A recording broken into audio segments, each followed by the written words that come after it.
Hey everybody, I got my pirate gear on today. At a cave, a volcano, hanging out, practicing my rap drum, playing the handpan a little bit too. So much to feel these days. I'm actually letting myself feel things.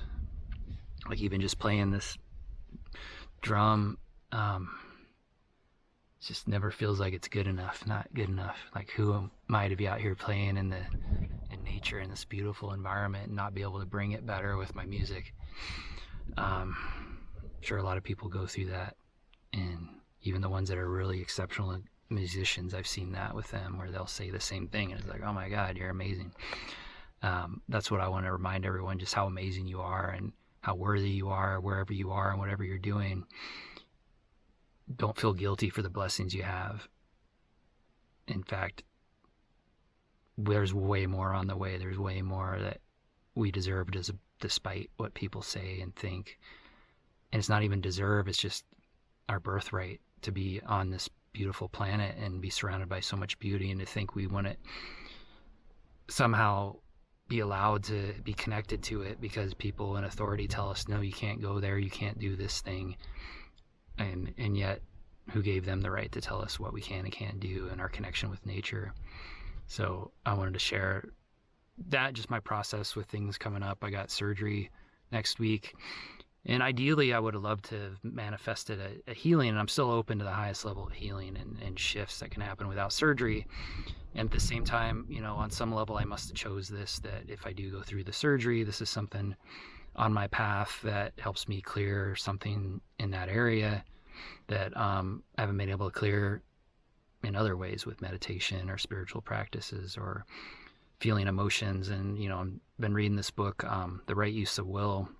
It's actually a whole series. I just started the first book, and it's powerful. It's very emotional and triggering. In fact, I tried to read it like 10 years ago and it was just too much for me. It just triggered the shit out of me, and I had to put it away, and I kind of carried it with me until recently, where I picked it up again, and I was ready for it. I was ready to actually feel my emotions, because now I know how to navigate them better.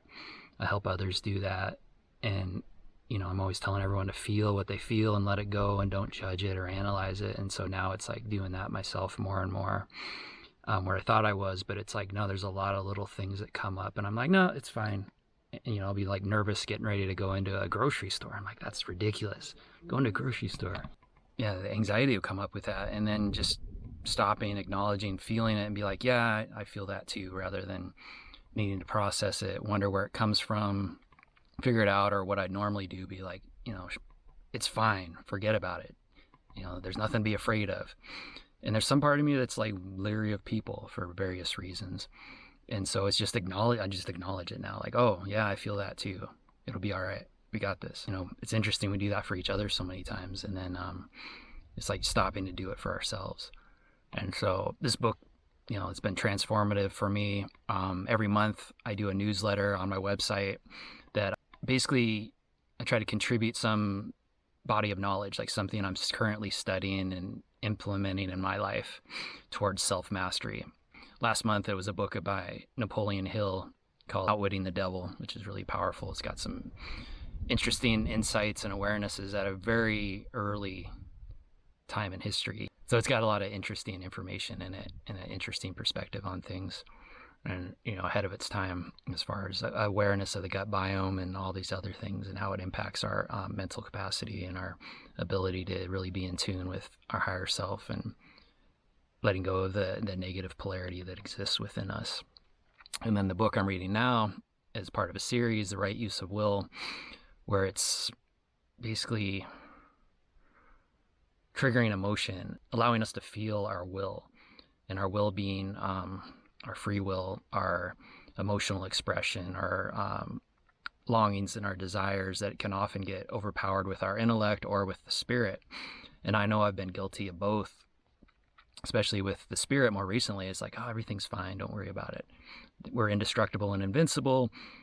Whatever happens to us, it'll be fine. And then still there is a part of me that's like worried and upset or nervous. And it's like, it always lingers, and it gets worse if I don't acknowledge it, if I don't feel that, even just for a second. And really more and more, it's just a vibration that goes through the body, just to surrender. I'm going to feel it. And then it's like a jolt, or maybe there's some kind of like sigh or sound that comes out. And I remember I was doing similar work to this years and years ago, where I actually had a phone book and like a piece of wood that I would beat on this phone book and get all upset, to let out this emotion and this repressed energy that I had been storing through denial. And that's what this book talks about, is so much is denied here that it creates this energy that's held within us that really impacts the whole collective, and it impacts our ability to manifest and to really be in tune in our heart with the will and the spirit, to find the balance. And so the will should be allowed to express itself, and at the same time the spirit is able to guide it and keep it from getting too far out of hand or too intense. And so I'm planning to do a class on this information, and not that I'm just barely learning it, but I have all the previous studies and understandings and awarenesses that I like to bring to whatever I'm studying at the moment. I invite people to take in what resonates and just discard the rest. That I'm not an authority on anything. I'm just here to help people remember. I'm here to remind people of who they truly are, and put things in their path, like present things that might be helpful. And what you do with it is up to you. And so look for that. Probably I'm going to do that the 25th of November. I'll be offering this free class, about an hour long on Zoom. We usually do some kind of process too as well, whether a guided meditation or maybe some kind of exercise this time. I'll just see what comes through in the moment. It's all pretty much channeled. You can reach out to me for the link for the class. That'll be November 25th. It's a Friday, 4 p.m. I'll probably throw it up on YouTube later, but if you come live, if you show up live, a lot of what is happening is I'm channeling the information. So based on who's there and what energy is coming through in the moment will be basically what's presented. So yeah, please join me. Hope you're all having an amazing day out there, and I'll catch y'all later.